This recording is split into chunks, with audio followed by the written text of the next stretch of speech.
Assalamualaikum warahmatullahi wabarakatuh.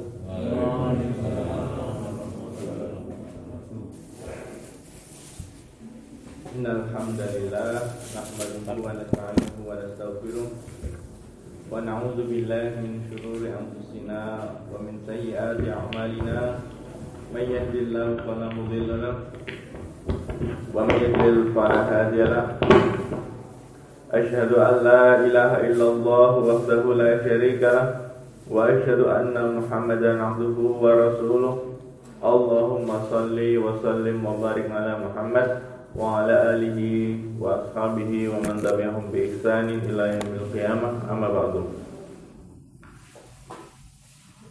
Allah Ta'ala a'udzu billahi minasyaitonir rajim.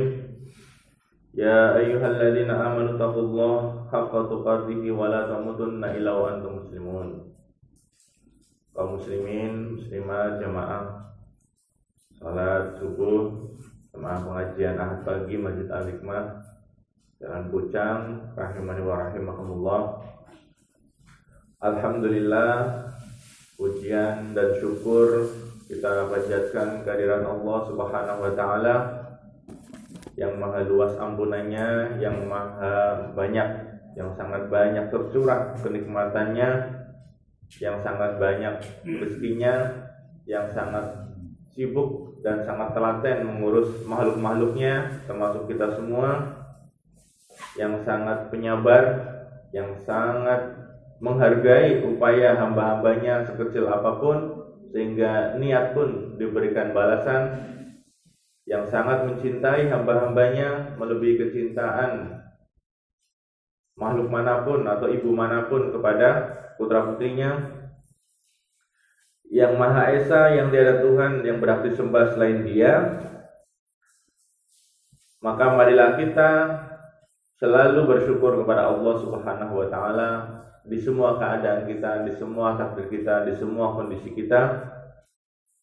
Menunjukkan rasa syukur kepada Allah Subhanahu wa taala dalam lahir maupun batinnya, dalam ucapannya, dalam sikapnya, dalam perbuatannya, dan berusaha tidak menunjukkan ketidakpuasan serta kekufuran terhadap nikmat-nikmat Allah, karena bagaimanapun juga pemberian Allah, nikmat Allah sangat banyak, tidak sebanding dengan ibadah kita, tidak sebanding dengan ketaatan kita kepada Allah Subhanahu wa taala.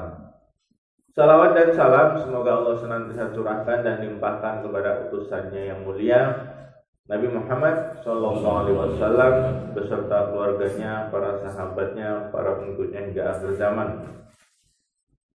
di mana beliau adalah rahmatan lil alamin, rahmat, kasih sayang, hadiah, pemberian terbaik dari Allah Subhanahu wa taala untuk seluruh alam. Ialah hamba Allah yang sangat pecinta, yang sangat dermawan, yang sangat penyayang. Dia disebut sebagai hamba yang sangat penyayang. Sangat penyayang kepada semua manusia, bahkan anak-anak kecil beliau juga sangat penyayang. Nabi yang paling sering diompoli oleh anak-anak bayi, karena kalau beliau melihat anak bayi itu selalunya ingin menggendongnya. Hadis tentang Rasulullah diompoli bayi laki-laki ada, hadis Rasulullah diompoli bayi perempuan ada, karena beliau adalah seorang Rasul yang sangat penyayang, Rasul yang suka menyapa anak-anak kecil, mengucapkan salam pada anak-anak kecil, Rasul yang suka mengusap kepala anak-anak kecil dan mau bercakap-cakap dengan anak-anak kecil, bahkan menanyakan mainannya anak-anak kecil tersebut. Beliau adalah Rasul yang rendah hati, pemimpin seluruh alam, Sayyidul Mursalin, pemimpin seluruh Nabi dan Rasul, yang sangat mulia akhlaknya, yang sangat berwibawa, tetapi juga lemah lembut kepada umatnya, yang sangat memikirkan umatnya melebihi umatnya memikirkan diri mereka sendiri. Oleh sebab itu, marilah kita tunjukkan dan letakkan cinta kita, rindu kita kepada Allah dan Rasul-Nya. Karena siapapun orang yang meletakkan cintanya kepada Allah dan Rasul-Nya, maka dia adalah orang yang beruntung dunia akhirat. Kaum muslimin, muslimat, jamaah pengajian Ahad pagi rahimani wa rahimakumullah, telah kita bahas tentang kriteria orang-orang yang dicintai Allah atau cinta kepada Allah. Tentunya kita juga harus memahami hal-hal yang dibenci oleh Allah Subhanahu wa ta'ala, supaya kita terhindar. Jadi kita harus tahu kebalikannya daripada dicintai. Nah, kalau dicintai kita sudah tahu, kemarin sudah dibahas insyaallah ya kalau tidak salah, yaitu bertobat, berbuat ihsan, bertakwa, bersabar, bertawakal, berlaku adil, bersih, ya, mutatahhirin, berperang di jalan Allah dan lain-lain.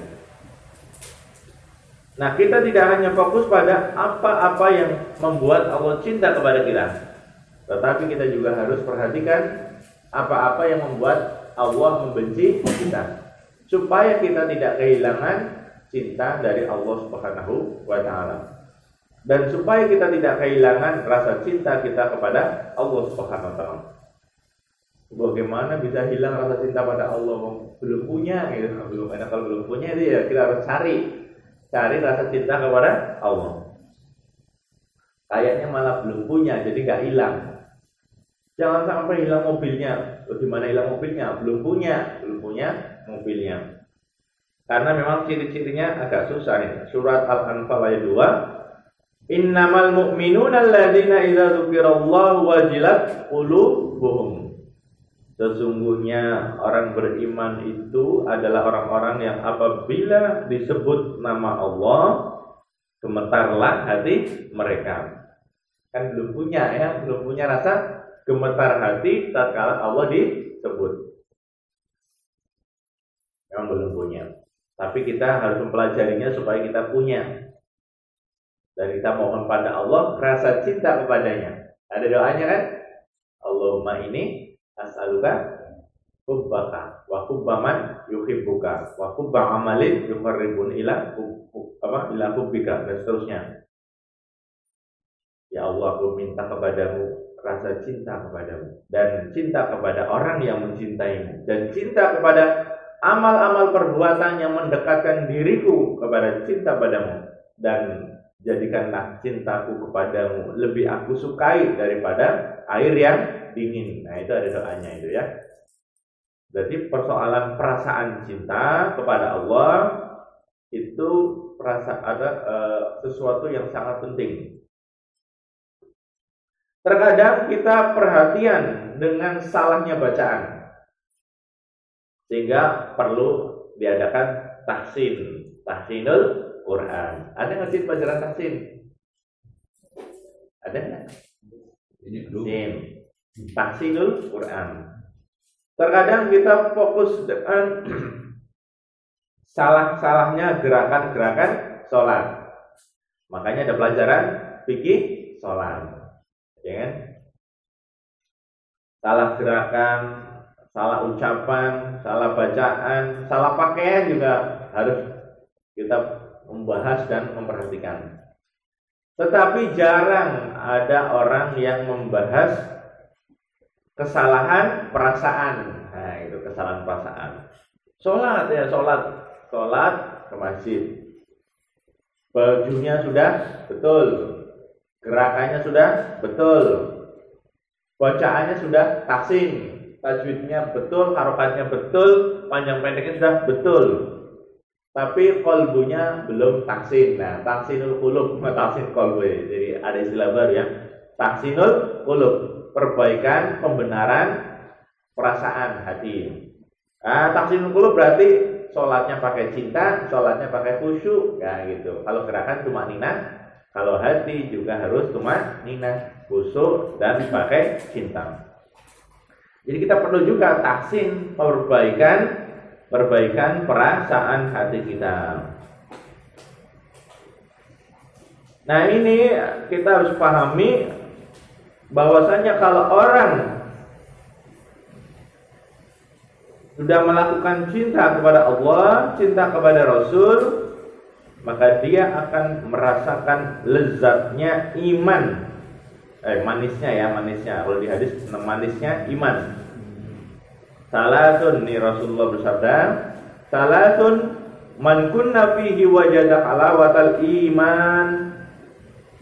Ada 3 perkara, 3 hal yang barang siapa itu ada di dalam dirinya, niscaya dia akan mendapati manisnya iman. Manisnya iman. Ayyakunallahu wa rasuluhu ahabba ilaihi mimma siwahuma. Yang pertama, mencintai Allah dan Rasulnya. Hendaklah dia mencintai Allah dan Rasulnya, dan dia lebih cinta pada Allah dan Rasulnya melebihi cintanya kepada selain keduanya. Ya, selain keduanya. Berarti ya selain keduanya. Banyak sekali selain keduanya. Ya, sangat banyak. Wa yuhibbal mar'a la yuhibbuhu illa lillah. Nah, ketika dia mencintai orang lain, ya, hendaknya dia mencintai seseorang, dia tidak mencintainya kecuali karena Allah. Bahkan seolah-olah tidak ada peluang untuk cemburu dari Allah. Kalau dia mau mencintai selain keduanya, selain Allah dan Rasulnya, fondasi motivasi cintanya adalah lillah, karena Allah. Kalau dia mencintai Rasulullah, karena Allah. Kalau dia mencintai orang tuanya, karena Allah. Kalau dia mencintai istrinya, karena Allah. Kalau dia mencintai anak cucunya, karena Allah. Kalau dia mencintai kendaraan sekalipun, karena Allah. Ya kan?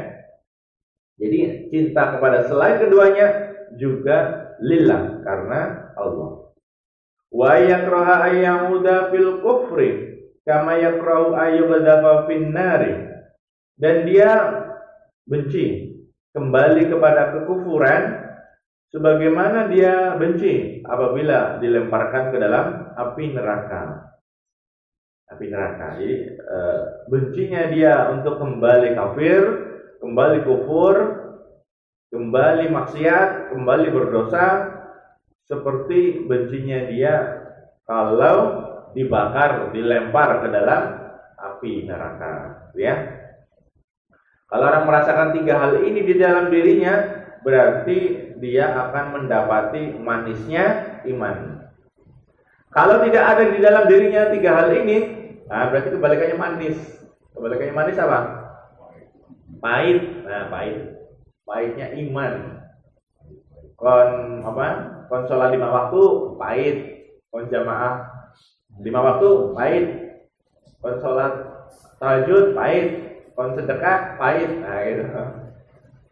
Ya, tandanya pahit apa? Ya, ekspresinya itu kelihatan orang pahit kan? Gitu. Orang pahit itu ekspresinya kelihatan. Tapi kalau orang yang merasakan yang manis, pasti enak gitu. Sholat enak, pengajian enak, gitu ya. Manis sih. Nah, supaya manis kita harus pakai cinta, gitu ya. Nah, apa saja sih hal-hal yang membuat Allah benci, yang tidak disukai Allah, supaya kita tahu dan supaya kita terhindar.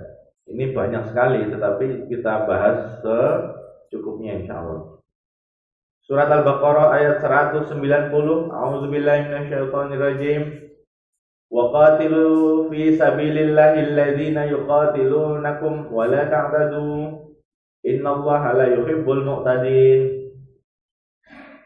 Dan perangilah oleh kalian di jalan Allah orang-orang yang memerangi kalian, dan janganlah kalian melampaui batas. Sesungguhnya Allah tidak mencintai, tidak menyukai orang-orang yang melampaui batas. Berarti batasnya apa di sini? Yang memerangi kalian. Perangilah yang memerangi kalian. Dan perangilah orang-orang kafir yang memerangi kalian. Ini batasnya di situ ya. Kalau memerangi tetangga kafir, apa ngebom misalkan itu, ya nggak boleh. Yang diperangi adalah orang kafir yang memerangi kita, seperti penjajah Belanda, penjajah Jepang, penjajah Israel, itu ya. Tapi kalau yang bertetangga baik, ramah, rukun sama kita, wisatawan itu kan ya nggak ngapa-ngapain kan, wisatawan datang liburan gitu, lalu dibom, dibunuh, itu ya nggak boleh, diperangi nggak boleh. Sebagaimana Rasul juga punya tetangga-tetangga beragama Yahudi. Di Mekah Rasul juga punya tetangga-tetangga yang penyembah berhala. Tetapi yang dilawan di perang Badar adalah orang-orang kafir yang memerangi Rasul. Nah, kalau sampai di luar itu berarti melampaui batas. Apalagi memerangi sesama muslim, apalagi memusuhi sesama muslim. Allah tidak suka dengan orang yang melampaui batas. Jadi segala sesuatu itu pasti ada batasnya. Termasuk rumah kita saja, tanah rumah kita saja ada batasnya. Jadi kalau kita melampaui batas, berarti kita menyediakan diri untuk dibenci oleh Allah. Patoknya semene ditambah semeter, sejengkal sekalipun itu sudah bahaya. Kemudian batasnya hubungan laki-laki wanita adalah pernikahan. Tidak ada pacaran, tidak ada perzinahan, tidak ada lain-lain selain pernikahan. Jadi kalau di luar pernikahan, hukumnya sudah melampaui batas. Termasuk kalau di dalam bahasa anak muda itu sahabatan, kakak adikan, nah itu ya. Itu tidak boleh juga. Makanya ketika kami menikah, saya menikah, istri punya sahabat laki-laki, saya punya sahabat perempuan, sudah diputus dalam arti sekarang sahabatnya adalah suaminya, sekarang sahabatnya adalah istrinya. Karena sahabat itu bisa akrab sekali, ya kan? Bisa akrab sekali. Nah, maka ketika sudah menikah ya sudah tidak ada lagi. Yang ada adalah pernikahan. Jadi di luar pernikahan, apakah pacaran, apakah macam-macam pertemanan yang sangat lengket, sudah tidak boleh. Karena itu sudah di luar batas. Batasnya adalah pernikahan. Kalau ada anak muda belum usia menikah, sudah senang-senangan, ya jangan dilampiaskan. Tetap dilampiaskannya di pernikahan. Wah, bocah SD senang-senangan, jangan. Tunggu sampai nanti menikah. Batasnya makanan, ada yang halal, ada yang haram. Batasnya minuman juga seperti itu. Batasnya penghasilan juga yang halal dan haram. Mana yang gajinya, mana yang suap, mana yang korupsi. Nah, itu sudah di luar batas. Innallaha la yuhibbul mu'tadin. Sesungguhnya Allah tidak mencintai, tidak menyukai orang yang melampaui batas. Batasnya ucapan. Nah, batasnya ucapan. Apa batasnya ucapan bagi orang beriman? Ucapan yang baik atau diam. Berarti kalau sudah melewati kata-kata, sudah memasuki kata-kata yang tidak baik, berarti sudah melampaui batas. Karena kalau sudah nggak kuat, maka kata-kata yang buruk tadi disimpan di kepala, ditahan, jangan sampai keluar, ditahan menjadi diam. Karena batasnya dari Rasul adalah berkata yang baik atau diam. Ini mohon maaf suaranya kedengaran? Iya, soalnya khawatir gak kedengaran. Alhamdulillah hujannya deras. Allahumma shayyiban nafi'an. Batasnya pertengkaran antara sesama muslim berapa hari? 3 hari. Diam-diaman, ya, orang-orang 3 hari. Kalau sudah di luar 3 hari, sudah melewati batas. Bahkan kalau sampai setahun lalu mati, masuk neraka. Nah, itu berbahaya. Jadi kalau sudah orang Islam, sudah lupakan ego, lupakan dendam, lupakan rasa sebel. Kalau sudah berkaitan dengan sesama muslim, maafkan dan relakan, ya. Ini batas. Lalu yang kedua, orang yang dibenci oleh Allah, yang tidak dicintai Allah adalah orang zalim. Ali Imran ayat 57. A'udzu billahi minasyaitonir rajim. Wa ammal ladzina amanu wa 'amilus solihati fa yuwaffihim ujurahum wallahu la yuhibbul zalimin. Dan adapun orang-orang yang beriman dan mengerjakan amal kebaikan, maka Allah akan menyempurnakan pahala-pahala mereka. Wallahu la yuhibbul zalimin, dan Allah tidak menyukai orang-orang yang zalim. Allah tidak menyukai orang yang zalim ya. Zalim itu berarti meletakkan sesuatu tidak pada tempatnya. Dan kezaliman yang paling besar adalah syirik. Inna syirka la zulmun azim. Yang namanya syirik itu adalah kezaliman yang paling besar. Az-zulmu dzulumatun yaumil qiyamah. Yang namanya kezaliman itu menjadi kegelapan di hari kiamat. Jadi orang yang zalim itu tidak disukai Allah. Orang yang zalim itu dibenci oleh Allah. Zalim itu meletakkan sesuatu tidak pada tempatnya. Harusnya yang disembah hanya Allah, ternyata nambah-nambahi Tuhan lain selain Allah. Jadi hati-hati. Perkara syirik adalah kezaliman yang besar dan kita harus hati-hati. Dan syirik itu juga berkaitan dengan perasaan. Ya. Karena Tuhan itu bukan hanya sesuatu yang ditunjuk atau dilantik sebagai Tuhan oleh manusia, tetapi juga adalah memperlakukannya seperti Tuhan, ya. Memperlakukan sesuatu seperti Tuhan. Itu berarti menuhankan, ya, menuhankan selain Allah. Yang namanya keris, ya, keris itu tidak syirik keris, ya. Keris itu kan hanya senjata orang Jawa, ya. Keris tidak syirik. Kapan menjadi syirik? Ketika konsep hati kita, konsep perasaan kita adalah menuhankan keris, gitu ya. Menuhankan keris. Kuburan tidak syirik. Kuburan kan adalah tempat untuk meletakkan jenazah. Orang solehnya juga tidak syirik. Orang soleh yang dikubur, kuburan itu tidak syirik, ya. Kuburan tidak syirik. Syirik itu adalah ketika konsep diri kita menuhankan kuburan itu, meletakkan si kuburan itu menjadi seperti posisi Tuhan, yang diharapkan, yang dicintai, yang ditakutkan, yang dimohonkan. Nah, itu jadi syirik. Jadi nanti bukan hanya keris sama jimat sama kuburan, ya, termasuk obat-obatan, termasuk harta kita, toko kita, istri kita, siapapun, jabatan kita, perusahaan kita, ya. Kalau kita tempatkan mereka seperti kita menempatkan Tuhan, bahkan melebihi, itu bisa jadi syirik, ya.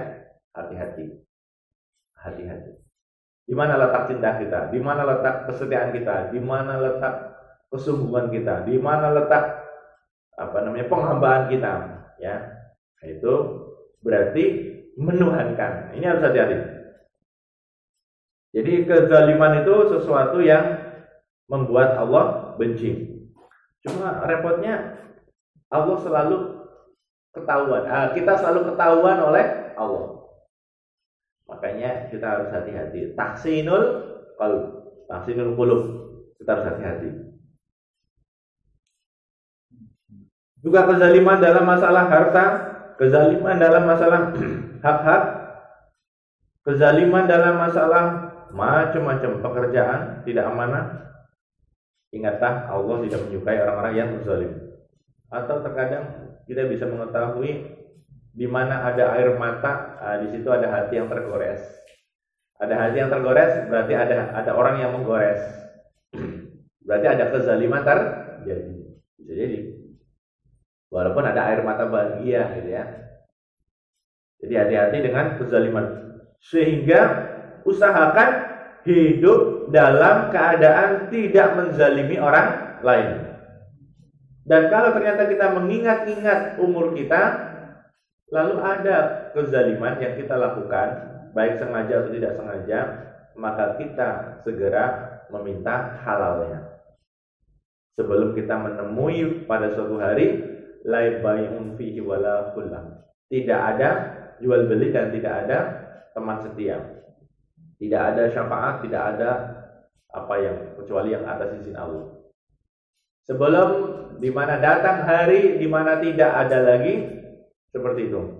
Yaitu kita harus minta halalnya dari sekarang, minta maafnya dari sekarang kalau kita melakukan kezaliman. Makanya yang namanya orang soleh itu pasti suka minta maaf.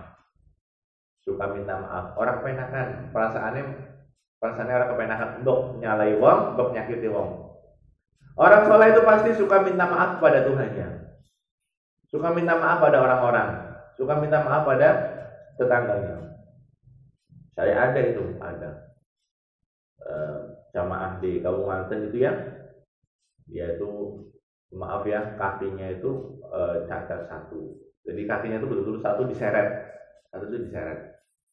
Tangannya juga satu digendong karena sudah tidak bergerak sama sekali. Usianya yang paling baru 40-an lah, yang masih muda. Nah itu sepanjang pengajian itu selalu hadir awal dan jalan kaki ya mungkin sini tempat saya jalan kakinya cukup jauh ya, jalan kaki. Hujan-hujan juga datang, pakai payung digendong dengan salah satu lengannya itu jalan. Dan salaman, sukanya salamannya karena tangan kanannya mati ya, diangkatkan, ditempel-tempelkan ke tangan kaum muslimin, salaman. Itu pasti selalu bilang maaf ya gitu, mau dimaaf. Padahal dia nggak bersalah apa-apa, tapi selalunya minta maaf gitu. Luar biasa. Dan seringnya sholatnya itu di belakang imam, tapi bukan di belakang pas ya, tapi agak nyamping. Itu menunjukkan dia sangat sungguh-sungguh ingin berjamaah ya. Padahal seperti itu kondisinya. Pernah mati lampu. Waktu itu saya ngisi kajian dari Solihin ya, malam-malam jam 8 sampai jam 9 jadwalnya kan. Mati lampu, hujan deras. Nah, saya pikir saya liburkan saja ya, mau saya liburkan. Tapi saya sudah hadir di lokasi. Saya liburkan aja, nggak apa-apa. Ternyata dia datang. Ya sudah, saya tuan rumah sama dia ikut pengajian, tetap pengajian. Entah pakai lilin apa pakai senter waktu itu. Pokoknya malam-malam, dia datang bagaimana? Kalau masih hujan deras tuh, hujan deras. Ya tetap ngisi pengajian sampai selesai seperti biasa, gelap-gelapan itu. Itu terjadi. Banyak minta maaf, banyak. Ini berarti orang soleh kan banyak minta maaf gitu. Tapi orang yang tidak soleh mesti gengsi untuk minta maaf. Ada itu orang-orang yang seumur hidupnya kita tidak pernah mendengar dia ngomong maaf gitu. Plak ya nggak ngomong maaf. Ngomong seanane nggak pernah ngomong maaf gitu. Kayak tanpa beban, itu ada. Makanya ada tiga kata yang sangat baik untuk diucapkan.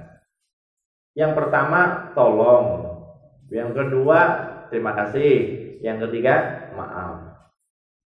Tapi usahakan yang tolong ini jangan terlalu banyak, berarti penting repotkan orang ini. Tapi kalau terpaksanya minta disuruh, menyuruh, menggunakan kata tolong, walaupun pada anaknya, walaupun pada istrinya yang ibaratnya secara posisi di bawahnya, atau walaupun kepada karyawannya, pembantunya, anak buahnya, walaupun pada kuli-kuli bangunan yang kerja sama kita, tetap gunakan kata tolong. Kalau sudah diantarkan barang yang kita inginkan, kita bilang terima kasih. Terus kalau sebuah lagi maaf ya. Jadi tolong, terima kasih, maaf. Itu enak sekali, kata-kata yang enak sekali. Jadi malah yang mengatakan kata tolong itu adalah semacam SK SK yang sangat tinggi untuk menyuruh orang gitu. Tapi nggak seperti itu juga ya. Jadi tetap kalau kita minta apa-apa ya minta tolong, jangan asal nyuruh.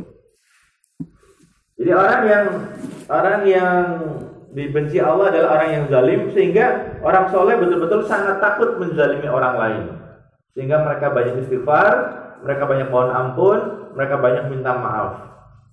Karena begini, kalau di dunia ada perkara bisa diselesaikan dengan uang, bisa diselesaikan dengan kekeluargaan, bisa diselesaikan dengan musyawarah apa.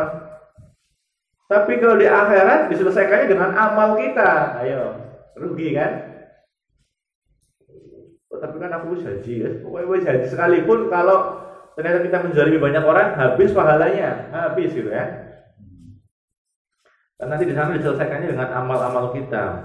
Jadi kita rawat amal-amal kita, jangan sampai bocor pahalanya dengan cara menahan lisan kita, menahan tangan kita, menahan diri kita dari menzalimi orang lain.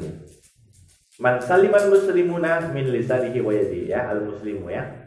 Orang Islam itu adalah orang yang orang lain itu merasa selamat dari lisan dan tangannya.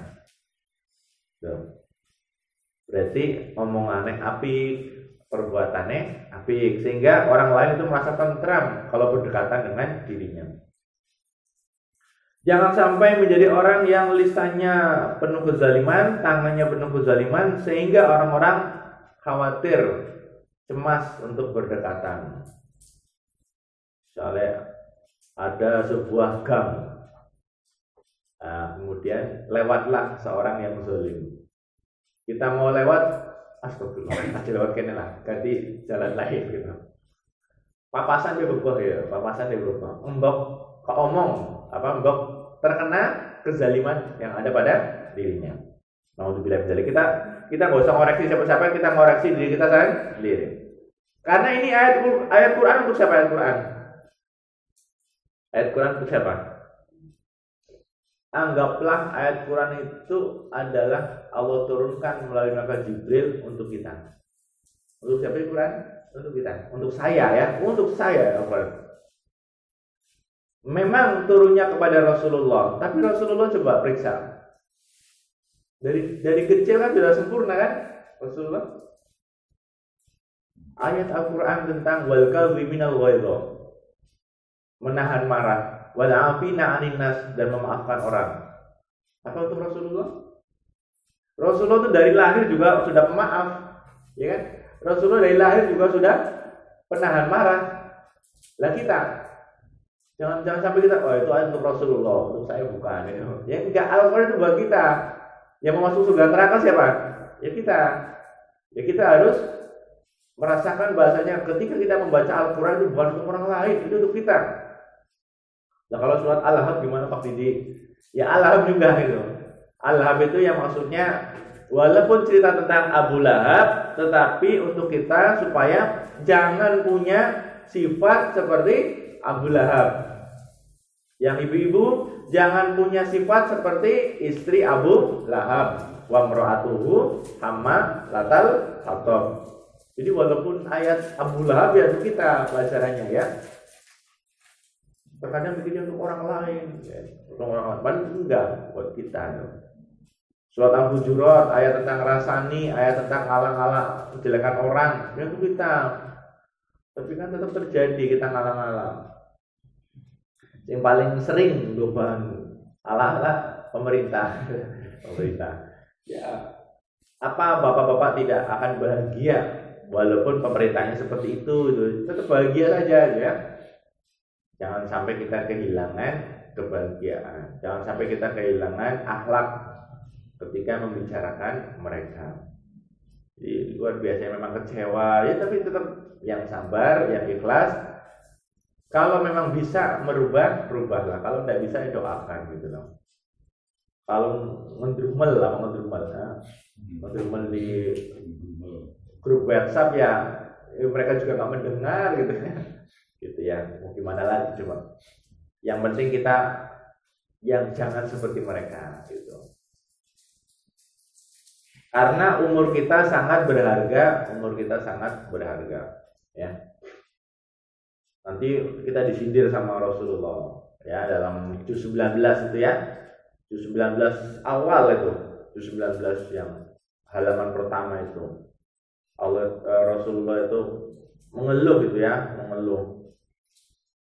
Allah berfirman, A'udzubillahi minasyaitonirrajim. Wa qala ar-rasulu ya rabbi inna qaumi ittakhadhu hadzal qur'ana mahjura. Surat Al-Furqan ayat 30. Wa qala ar-rasulu ya rabbi inna qaumi ittakhadhu hadzal qur'ana mahjura. Dan berkatalah Rasul yaitu Nabi Muhammad SAW, ya Tuhanku, sesungguhnya kaumku itu menjadikan Quran ini tidak dipedulikan, ya, diabaikan, dicueki. Al-Furqan ayat 19. Ya, seperti itu gak sih kita umatnya, menjadikan Al-Quran itu dicueki, diabaikan, tidak dibuka, tidak dibaca, tidak ditadaburi, tidak dikerjakan. Sampai Rasul mengeluh seperti itu loh, ya kan? Apa yang sering kita baca, apa yang sering kita buka, apa yang sering kita bawa, apa yang sering kita pegang. Jadi Rasul itu mengeluh tentang kondisi umatnya. Dan terkadang sudah membaca tapi juga mencueki pesannya. Nah, itu berarti kan ini hati-hati. Jangan sampai kita terkena keluhan Rasul itu, menjadikan Quran sebagai sesuatu yang dicuekin, diabaikan, tidak dianggap. Contoh, ini bapak ya, bapak-bapak ibu SMS sama anaknya yang kuliah di Jogja, WA, kirim WA. Ternyata 1 minggu gak dibuka, 1 minggu gak dibaca. Bagaimana bapak ibu rasanya? Ditelepon, seminggu ditelepon, gak diangkat. Padahal online, tulisannya online gitu. Senin ditelepon gak diangkat, WA gak dibuka, sampai kita WA 30 kali, 30 pesan gak dibuka. Kalau dibuka kelihatan biru. Nah, itu gak dibuka. Perasaannya gimana bapak ibu? Tangkal sekali, ini bocah. Pokoknya rasanya rendah. Bagaimana rasanya kalau kita di WA oleh Allah, di SMS oleh Allah dengan Al-Quran, seminggu tidak dibuka, seminggu tidak dibaca? Ayo, itu nggak dibuka, nggak dibaca. Atau yang kedua, dibaca tapi tidak dikerjakan.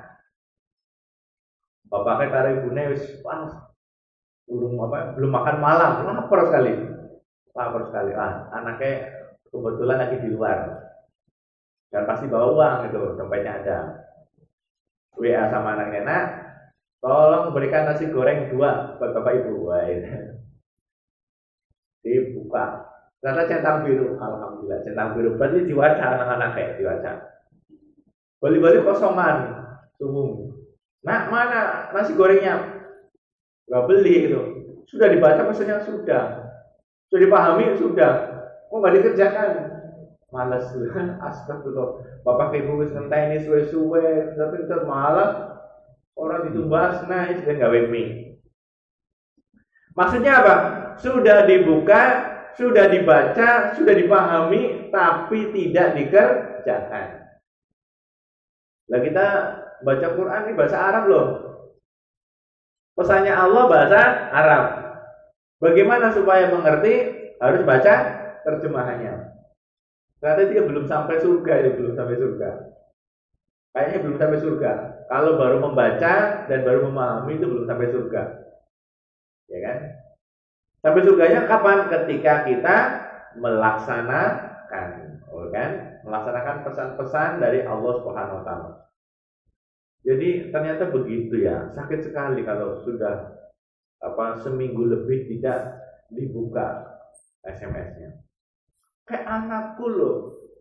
Aku mengandungnya 9 bulan. Aku melahirkannya dengan taruhan darah dan nyawa. Lah kita lebih sulit lagi. Kita adalah ciptaan Allah. Dan kalau manusia menciptakan sesuatu, biasanya sudah nggak urus. Contoh, pabrik Honda yang di sana, pabrik Honda di Jepang membuat mobil, ya sudah nggak urus, sudah dikirim ke Brazil, dikirim ke Indonesia, sudah nggak urus. Tetapi kalau Allah menciptakan sesuatu, selalu mengurusnya sampai selamanya, betul? Ya kan? Menciptakan apa wis? Semuanya itu Allah mengurusnya. Berarti kan Allah itu lebih berhak untuk tidak dicueki. Allah lebih berhak untuk paling dicintai. Allah lebih berhak untuk paling diingat, paling digemetari. Harus kita pahami itu.